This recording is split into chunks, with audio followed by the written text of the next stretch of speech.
오늘은 한 시대 같은 동네에서 함께 자라났던 두 사람의 가정을 소개하면서 시작하려고 합니다. 조나단 에드워드와 그의 친구 맥스 주크의 이야기입니다. 두 사람은 어릴 때 한 동네에서 함께 신앙생활을 하며 자랐습니다. 그러나 점점 자라나면서 그의 인생길은 판이하게 달라졌습니다. 조나단 에드워드는 목사가 되었고 미국의 초기 청교도 역사에서 가장 위대한 영향을 끼쳤던 한 사람이 되었습니다. 에드워드는 주님을 사랑하는 여인과 결혼해서 신혼 초기부터 철저하게 그리스도인의 가정을 형성해 갔습니다. 반면에 맥스 주크는 신앙은 전혀 찾아볼 수 없고 그저 외모만 아름답고 방탕했던 한 여인과 결혼을 하게 됩니다. 나중에는 주크 자신도 신앙을 저버리고 그의 사람됨이 점차 잘못되기 시작합니다. 그의 가정이 무너지기 시작했습니다. 처음에는 조그만 차이인 것 같았는데 가면 갈수록 이들의 삶은 큰 차이가 났습니다. 그들의 삶뿐만 아니라 그들의 후손들도 엄청난 차이가 났습니다. 한 사람이 이 두 사람의 가계를 추적했습니다. 에드워드는 그때까지 617명의 후손을 두었는데 대학의 총장을 지냈던 사람이 12명, 교수가 75명, 의사가 60명, 성직자가 100명, 군대 장교가 75명, 저술가가 80명, 변호사가 100명, 판사가 30명, 공무원이 80명, 하원의원이 3명, 상원의원이 1명, 미국의 부통령 1명을 배출했다고 합니다. 그 반면에 맥스 주크는 1290명의 후손을 두었는데 유아로 사망한 아이들이 300명, 직업적인 거지가 310명, 불구가 440명, 매춘부가 50명, 도둑이 60명, 살인자가 70명, 그저 평범한 삶을 사는 사람이 53명이었다고 합니다. 단순하게 두 이야기를 통해서 예수 믿으면 잘 되고 안 믿으면 안 된다 이런 이야기를 드리려고 하는 것 아닙니다. 단 두 사람의 이야기를 통해서 이렇게 해석한다는 것도 비약적인 이야기입니다. 우리 믿지 않는 가정 가운데에서도 잘 사는 사람들 너무나도 많습니다. 하지만 말씀드리고 싶은 것은 믿음의 가정에 주시는 하나님의 축복이 있다는 것입니다. 믿음의 가정에 이어지는 하나님의 축복이 있다는 것입니다. 우리의 고유한 민속 명절인 추석이 오늘부터 시작됩니다. 일가 친척, 동네 친구들을 고향에서 만나게 될 것입니다. 우리 성도님들의 가정은 어떤 가정을 이루고 싶으십니까? 하나님은 우리의 가정이 세워지기를 원하십니다. 시편 37편 25절에서 이렇게 말씀합니다. 내가 어려서부터 늙기까지 의인이 버림을 당하거나 그 자손이 걸식함을 보지 못하였도다. 그렇다면 우리가 이 땅에서 어떻게 무너지지 않고 세워지는 가정이 될 수 있을까요? 첫째로 하나님을 건축자로 모시는 가정이 되어야 합니다. 세상의 어느 누구도 나만 편하면 돼, 내 자식들이야 어떻게 되든 상관없어 라고 생각하는 분은 없을 것입니다. 나는 힘들어도 내 자식만은 잘 길러야겠다는 것이 모든 부모들의 마음입니다. 그러나 문제는 그것들이 우리의 마음처럼 잘 되지 않는다는 것입니다. 오늘 성경을 보시기 바랍니다. 하나님께서 세워주시지 않으면, 하나님께서 은혜를 베풀어 주시지 않으면 세 가지가 헛되다고 이야기합니다. 그것이 무엇입니까? 우리 1절을 같이 읽어보겠습니다. 1절 시작. 여호와께서 집을 세우지 아니하시면 세우는 자의 수고가 헛되며 여호와께서 성을 지키지 아니하시면 파수꾼에 깨어 있음이 헛되도다. 아멘. 첫째로 집을 세우는 자의 수고가 헛되다고 말씀합니다. 1차적으로 집은 개인의 집, 즉 건축물을 말합니다. 그런데 보다 근본적으로는 여기서 집은 사회의 가장 기본 단위인 가정을 말합니다. 더 넓게는 그 가계를 말하죠.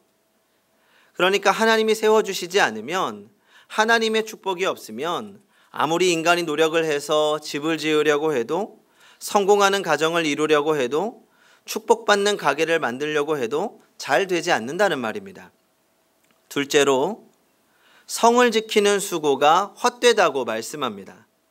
여기서 성은 성읍을 말하지만 이 본질적으로는 국가의 모든 통치, 질서, 조직을 말합니다.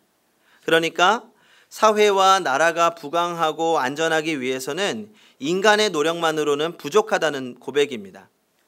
가정에 비유하면 가정을 아무리 지키려고 해도 하나님께서 지켜주시지 않으면 문제는 언제든지 일어날 수 있다는 것입니다. 세 번째로, 모든 수고가 헛되다고 말씀합니다. 우리 2절을 같이 읽어보겠습니다. 시작. 너희가 일찍이 일어나고 늦게 누우며 수고의 떡을 먹음이 헛되도다. 그러므로 여호와께서 그의 사랑하시는 자에게는 잠을 주시는도다. 아멘. 이 말은 하나님 없이 누리는 복은 진짜 복이 아니라는 것입니다. 좋은 집을 사고 좋은 음식을 먹더라도 그 모든 것이 헛될 수 있다는 것입니다. 성도 여러분, 그래서 우리의 가정은 하나님을 건축가로 모셔야 됩니다. 하나님이 은혜를 베풀어 주셔야 세워지고 지켜지고 쌓아지는 것입니다. 그래서 오늘 우리가 기억해야 될 두 번째입니다. 세상의 편안함이 아니라 평안을 누리는 가정이 되어야 합니다. 편안함을 물려주는 가정이 아니라 평안을 물려주는 가정이 되어야 합니다. 여호수아 리프맨의 소설 중에 마음의 평안에서 나오는 이야기입니다. 젊은 청년이 어느 노인을 찾아가서 자기의 소원을 부탁합니다. 노인은 무엇을 갖기를 원하냐고 물었습니다. 그러자 청년이 말합니다. 첫 번째는 건강이고, 둘째는 재물이며, 셋째는 미모이고, 넷째는 재능이며, 다섯째는 권력이고, 여섯째는 명예를 원합니다. 우리가 원하는 그 모든 것을 소원으로 말합니다. 그 말을 듣고 있던 노인은 말했습니다. 이복의 젊은이, 그러나 평안이 없이는 아무것도 즐길 수가 없다네. 이 모든 것이 있다고 해도 평안이 있어야 한다는 것입니다. 성공도 평안이 있을 때 누릴 수 있습니다. 평안이 없으면 쌓여진 명예도, 재물도, 성공도 제대로 누릴 수가 없다는 것입니다. 최근에 방영된 드라마 중에 아는 와이프라고 하는 드라마가 있습니다. 저도 전부 보지는 못했고 기회가 돼서 몇 번 보게 됐습니다. 근데 그 내용이 많은 생각을 하게 됐습니다. 이 남자 주인공과 여자 주인공은 어려운 살림에 힘겹게 살아가고 있었습니다. 그러다 남자 주인공이 이 블랙홀을 타고 이 과거로 돌아가게 됩니다. 놀랍게도 이 과거가 변하면 현재도 변하는 겁니다. 현실에 지쳤던 남자 주인공은 과거를 바꾸어서 현재를 바꾸고 싶어 했습니다. 그리고 과거에 돌아가 현재 아내였던 사람과의 만남을 일부러 의도적으로 피하고 첫사랑과의 데이트에 성공하게 됩니다. 그리고 나서 다시 눈을 떠보니 과거의 첫사랑이었던 여자가 자신의 아내로 변해 있었습니다. 미인이었고 부잣집 딸이어서 집도 차도 좋은 것이었습니다. 처음에는 모든 게 다 좋아 보였습니다. 하지만 인생이 그렇게 쉬울 리가 없죠. 좋은 집, 좋은 차를 타고 다녔지만 명절에 부모님 한번 제대로 찾아가지 못하고 서울에 올라오신 부모님을 집에 한번 제대로 모시지 못하는 처가살이었습니다. 그러다 보니 이제는 바뀌어버린 자신의 원래 와이프와의 삶이 자꾸 생각이 나는 겁니다. 힘들었지만 소소하게 찾아왔던 행복들, 사랑하는 자녀 생각이 나면서 또다시 바뀌어버린 삶에 불만이 생기기 시작합니다. 그러던 중에 직장에 자신의 과거였던 과거 와이프였던 여자가 직장 동료로 나타나게 됩니다. 그러면서 이제 갈등이 점점 심각해지는 거죠. 결국 바뀌어버린 현재에서도 이혼을 하게 되고 삶이 엉망이 됩니다. 드라마는 이래저래 과거와 현재를 왔다 갔다 하다가 해피엔딩으로 마무리되었다고 합니다. 저도 다 본 게 아니라서. 그런데 제가 잠깐 보면서 진짜 행복이란 무엇인가 한 번 더 생각하게 됐습니다. 참된 평안과 행복은 명예도, 재물도, 성공도 절대적인 조건이 될 수 없다는 것입니다. 오늘 2절 하반절을 제가 다시 한번 읽어보겠습니다. 그러므로 여호와께서 그의 사랑하시는 자에게 잠을 주시는도다. 여호와께서 사랑하는 자에게 잠을 주십니다. 여기서 잠은 평안과 안식을 상징하는 시적인 언어입니다. 그렇다면 우리는 이 평안을 어떻게 얻을 수 있습니까? 요한복음 14장 27절입니다. 평안을 너희에게 끼치노니 곧 나의 평안을 너희에게 주노라. 내가 너희에게 주는 것은 세상이 주는 것 같지 아니하노라. 너희는 마음에 근심도 있고 말고 두려워하지도 말라. 이 미래에 대해서 두려워하는 제자들에게 예수님이 주신 말씀입니다. 예수님이 누렸던 평안을 우리에게 주신다고 말씀합니다. 우리가 이 땅에서 더 많이 가짐으로 누리는 것은 편안함입니다. 이야기를 들어보니 소득이 1,000만 원이 될 때까지는 소득 수준과 행복이 비례하다고 합니다. 하지만 1,000만 원이 넘어가면 그 이상은 특별하게 경험할 수가 없다는 것입니다. 좀 더 넓은 집에서 좀 더 좋은 차에서 편안하게 살고 싶어 합니다. 하지만 편안함과 평안은 다릅니다. 주님이 주시는 평안은 세상이 주는 것과 다릅니다. 그 누구도 빼앗을 수 없는 평안입니다. 그렇다면 이 평안은 어떻게 누릴 수 있습니까? 오직 우리의 가정이, 우리의 마음이, 우리의 인생이 주님 안에 있을 때, 주님이 우리 안에 계실 때, 우리가 주님 안에 있을 때 누릴 수 있는 것입니다. 요한복음 16장 33절입니다.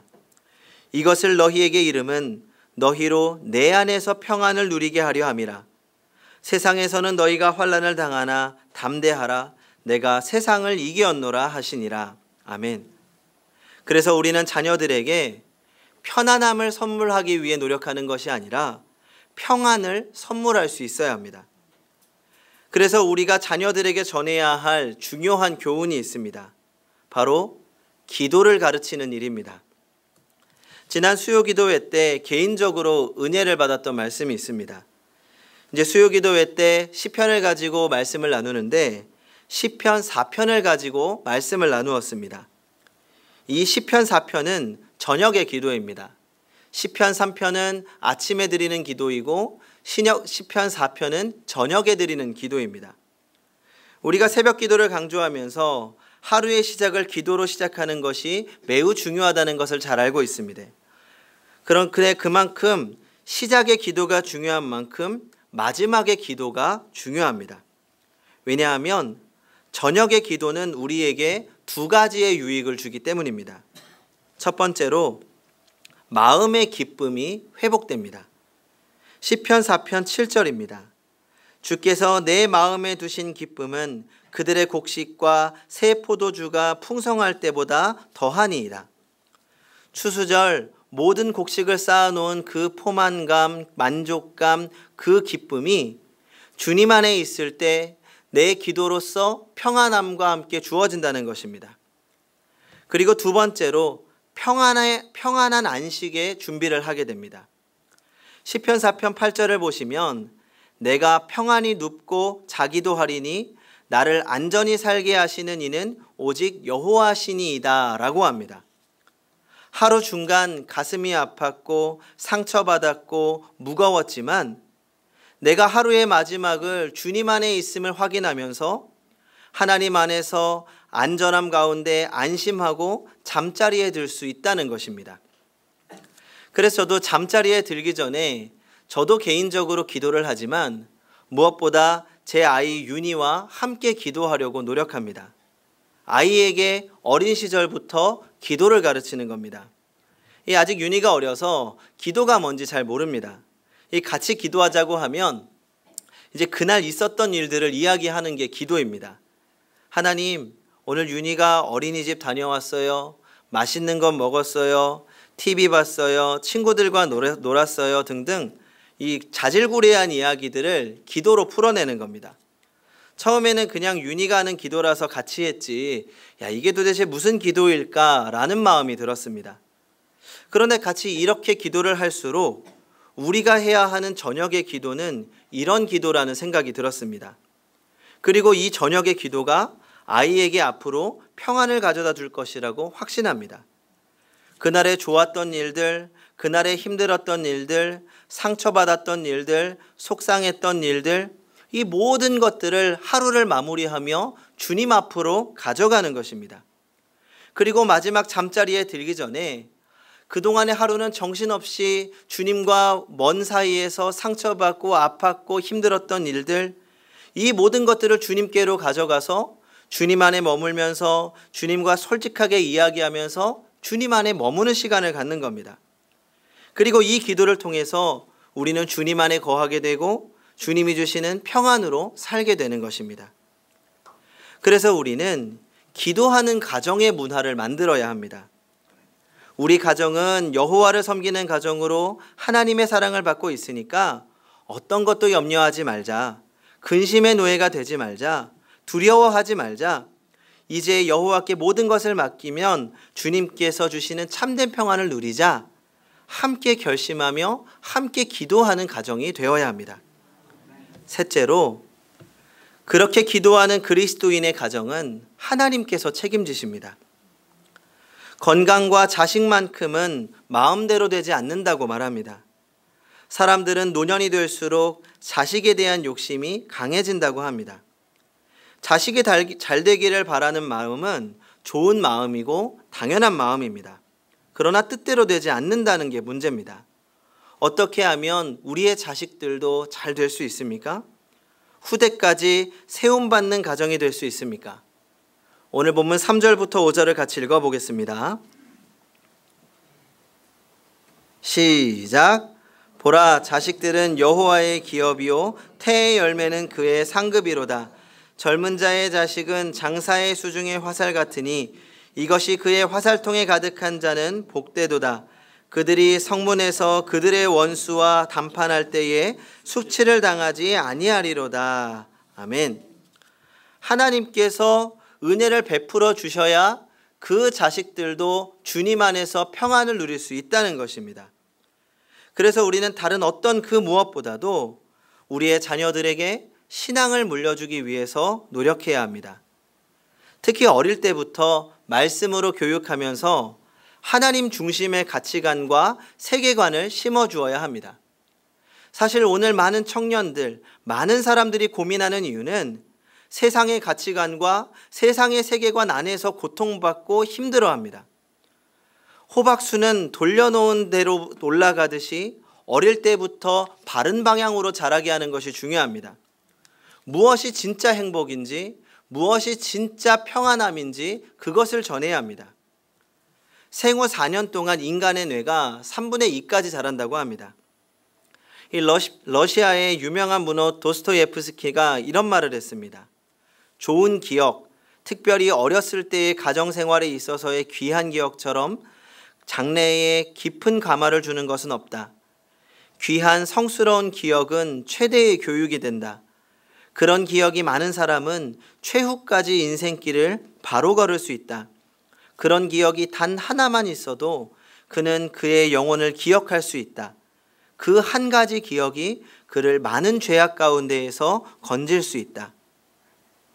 우리가 자녀들에게 물려주어야 하는 그 소중한 기억, 주님 안에서 주님을 추억하면서 주님 안에서 성장할 수 있는, 주님 안에서 누릴 수 있는 그 기쁨을 우리는 전달해 주어야 하는 것입니다. 성도 여러분, 이제 온 가족이 모이는 명절입니다. 이번 명절은 하나님께서 우리 가정에 어떻게 함께 하셨는지를 나누는 은혜로운 명절이 되기를 바랍니다.